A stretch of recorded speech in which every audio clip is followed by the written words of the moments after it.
Hello friends, क्या हाल चाल? बढ़िया सब। स्वागत है आपका हमारे यूट्यूब चैनल बढ़िया नॉलेज पर। आज की इस वीडियो में हम लोग केमिस्ट्री का चैप्टर नंबर 1 और साइंस का भी chapter number 1 chemical reaction and equation को समझने वाले हैं।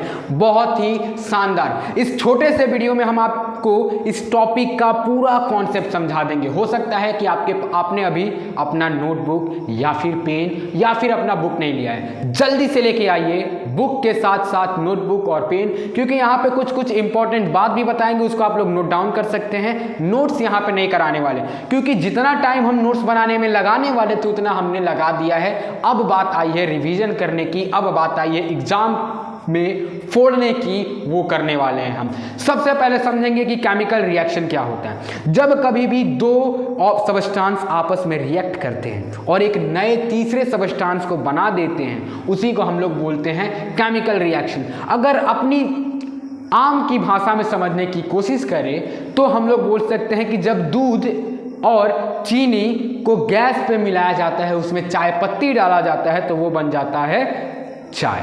जब कभी भी हम पानी को चीनी से मिलाते हैं तो वो बन जाता है शरबत। उसी प्रकार जब दो सबस्टेंस आपस में मिलते हैं और एक नए सबस्टेंस को बनाते हैं, उसी को बोला जाता है केमिकल रिएक्शन। जैसे nitrogen react with hydrogen to form ammonia. क्या करता है? नाइट्रोजन रिएक्ट करता है हाइड्रोजन के साथ, किसको बनाने के लिए? तो एमोनिया को बनाने के लिए।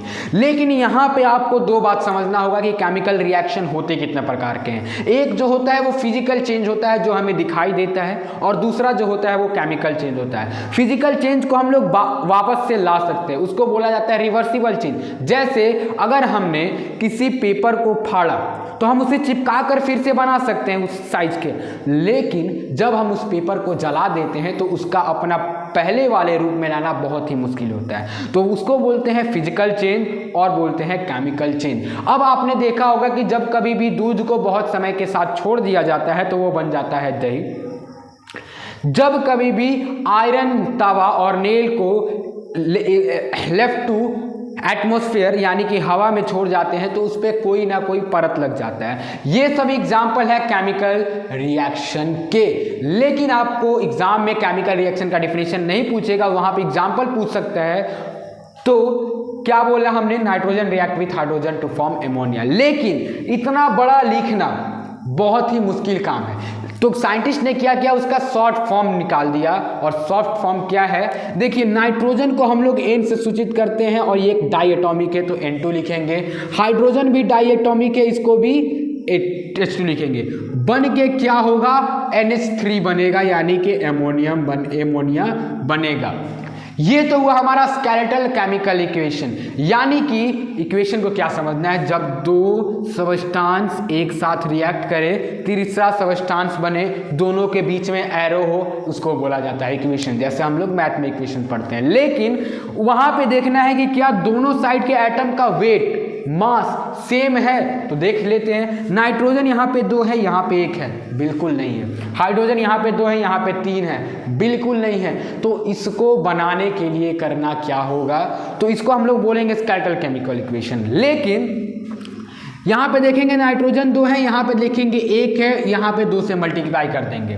बात आई समझ में? यहाँ पे कितना है? 2, यहाँ पे है 2, ये तो है हमारा बैलेंस। लेकिन हाइड्रोजन यहाँ पे 2 है, यहाँ पे हाइड्रोजन कितना है? 2 × 3 6 है। तो क्या करेंगे? 2 में ऐसा क्या गुणा किया जाए कि वो 6 बन जाए? तो बिल्कुल सही जवाब 3 को अगर हम लोग गुणा कर देंगे तो वो 6 बन जाएगा। अब ये जो केमिकल इक्वेशन है वो हमारा क्या है?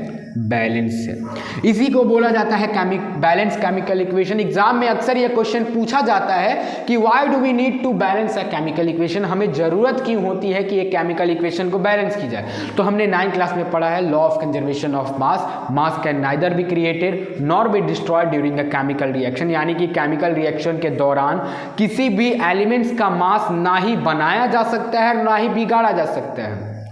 बात आई समझ में? उसी को फॉलो करने के लिए यहाँ पे इक्वेशन को बैलेंस किया जाता है। और बैलेंस करने के बहुत सारे ट्रिक हैं। हमने आपको ये बताया कि देखेंगे सबसे पहले रिएक्टेंट साइड कितने एटॉमिक है, इसमें कितने एटम्स है, दोनों को इक्वेशन कर देंगे, बैलेंस कर देंगे मल्टीप्लाई करके, या फिर जो कुछ करना है। बात आई समझ में? इतना समझ में आया कि केमिकल रिएक्शन किसे कहते हैं एंड केमिकल इक्वेशन कैसे कहते हैं? बिल्कुल समझ में आया। The symbolic representation of a chemical reaction is called chemical equation. Definition अगर आपने पूछा तो ये हो गया आपका डिफिनेशन। इतना समझ में आया? हमने एक टॉपिक खत्म कर दिया। आपसे इस यहां से क्वेश्चन नहीं पूछेगा, हो सकता है कि आपके एग्जाम में ये पूछ दे कि why do we need to balance a chemical equation, तो उसका आंसर आपको पता होना चाहिए। दूसरा हम लोग पढ़ने वाले हैं टॉपिक हमारा टाइप्स ऑफ केमिकल रिएक्शन, यानी कि केमिकल रिएक्शन के कितने टाइप्स होते हैं। तो केमिकल रिएक्शन के बहुत सारे टाइप्स होते हैं, एक एक करके हम लोग पढ़ेंगे। पहला है कॉम्बिनेशन रिएक्शन। पहला क्या है हमारा? Combination reaction. सर ये कॉम्बिनेशन रिएक्शन क्या होता है, समझा दीजिए ना। बिल्कुल समझा रहे हैं। कॉम्बिनेशन से क्या समझ में आ रहा है कि कंबाइन होना, जुड़ना।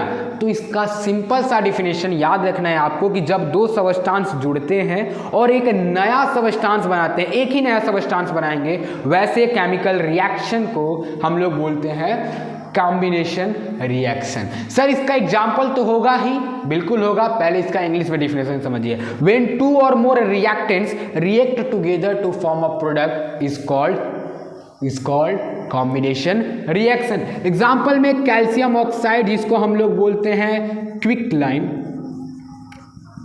जिसको हम लोग क्या बोलते हैं क्विकलाइम, जब इसको पानी के साथ रिएक्ट कराया जाता है तो ये बनता है कैल्शियम हाइड्रोक्साइड, जिसको हम लोग बोलते हैं स्लैग्ड लाइम।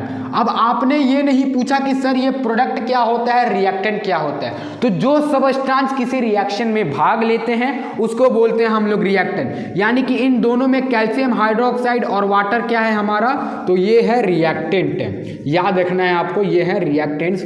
और ये क्या है जो बन के तैयार हुआ, ये हमारा है प्रोडक्ट। जैसे पानी और चीनी रिएक्टेंट्स हो गए, बन के तैयार हुआ शरबत, वो हो गया हमारा प्रोडक्ट। उसी प्रकार यहाँ पे कैल्शियम ऑक्साइड और वाटर कैल्शियम हाइड्रोक्साइड है, लेकिन यहाँ पे इसके साथ साथ बहुत सारा हीट निकलता है। एनसीईआरटी में आपके एक एक्टिविटी है कि आप इसको छू के देखें।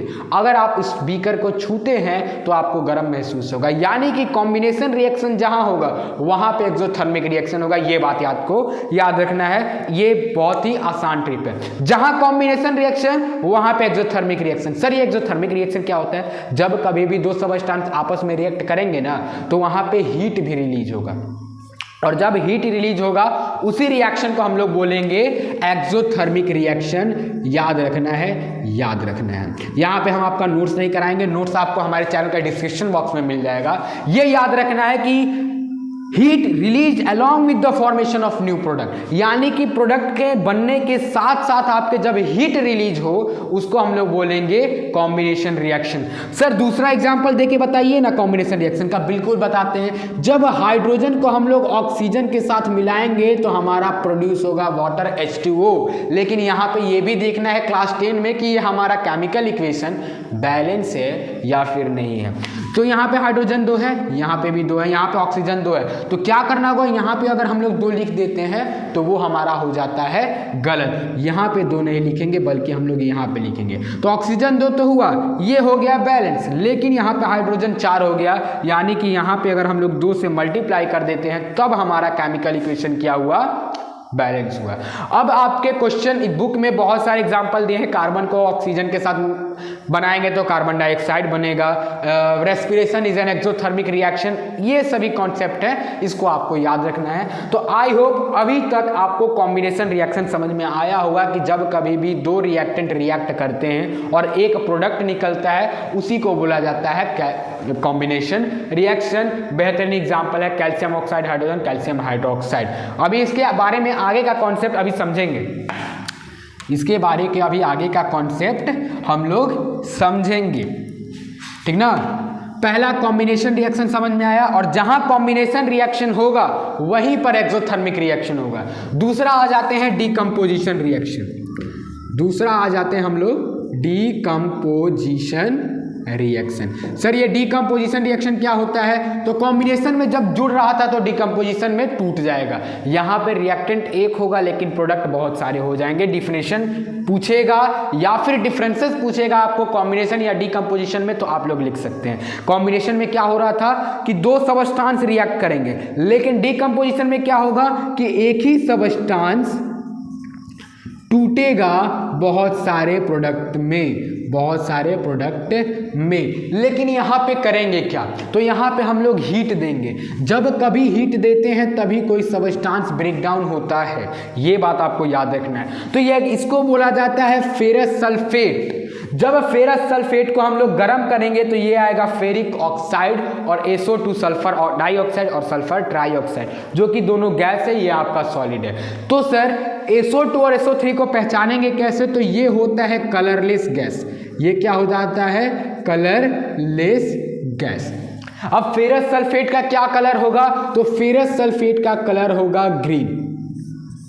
फेरस सल्फेट का कलर क्या होगा? ग्रीन होगा। दूसरा एग्जांपल देखें तो कैल्शियम कार्बोनेट को हम लोग जब हीट करेंगे, हीट का साइन एक डेल्टा होता है, तो ये बनेगा calcium oxide plus carbon dioxide. बात आई समझ में? ये है थर्मल डिकम्पोजिशन।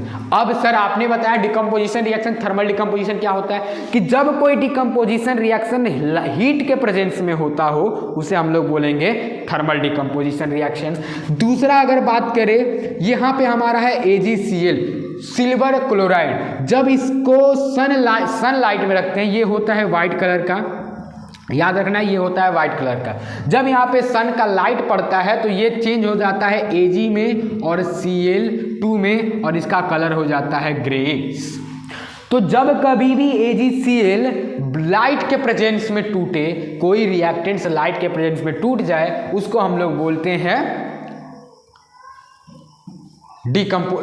फोटोलाइटिक डिकम्पोजिशन, क्योंकि ये लाइट के प्रेजेंस में हो रहा है। एक होता है आपका H2O है, इसको हम लोग इलेक्ट्रिसिटी प्रोवाइड कराएंगे तो ये किस में हो जाएगा चेंज? तो H2 में और O2 में। यहाँ पे 2H2O कर देते हैं। यहाँ पे देखिएगा बैलेंस से नहीं है 2 2। तो जो कोई डिकम्पोजिशन रिएक्शन इलेक्ट्रिसिटी के प्रेजेंस में हो उसको बोलेंगे इलेक्ट्रोलाइटिक डिकम्पोजिशन। हीट के प्रेजेंस में हो थर्मल डिकम्पोजिशन, एंड लाइट के प्रेजेंस में हो तो उसे हम लोग बोलेंगे फोटोलाइटिक डिकम्पोजिशन। ये था आपका डिकम्पोजिशन रिएक्शन। अब जब कभी भी डिकम्पोजिशन रिएक्शन हो तब वहां पे होगा एंडोथर्मिक रिएक्शन। अब एंडोथर्मिक रिएक्शन क्या होता है? तो एंडोथर्मिक रिएक्शन वैसा रिएक्शन होता है जिसमें हीट एनर्जी क्या होता है? एब्जॉर्ब होता है, उसको हम लोग बोलेंगे एंडोथर्मिक रिएक्शन। इतना बात आई समझ में? बिल्कुल आई। तो हमने पहला क्या पढ़ लिया? Combination reaction. दूसरा हो गया डिकम्पोजिशन रिएक्शन। तीसरा आते हैं डिस्प्लेसमेंट रिएक्शन। डिस्प्लेसमेंट रिएक्शन तीसरा क्या है हमारा? डिस्प्लेसमेंट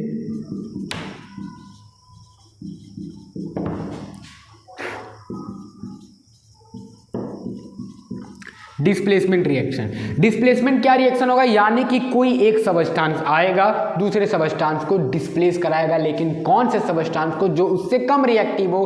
अगर आप कमजोर हैं, कोई आप किसी जगह पे बैठे, एक बड़ियार आदमी आ गया, भी बहुत बढ़िया, एक बड़ियार आदमी आ गया, माने कि ताकतवर आदमी आ गया और आपको जगह पे हटा दिया, तो आप क्या हुए? वहां से डिस्प्लेस हो गए। उसी प्रकार जब कभी भी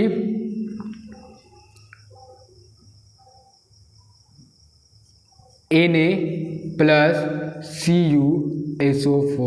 जब सोडियम को हम लोग कॉपर सल्फेट के साथ रिएक्ट कराएंगे तो सोडियम होता है ज़्यादा रिएक्टिव, यहाँ पे आके कॉपर को डिस्प्लेस करके हो जाएगा Na2SO4 + Cu।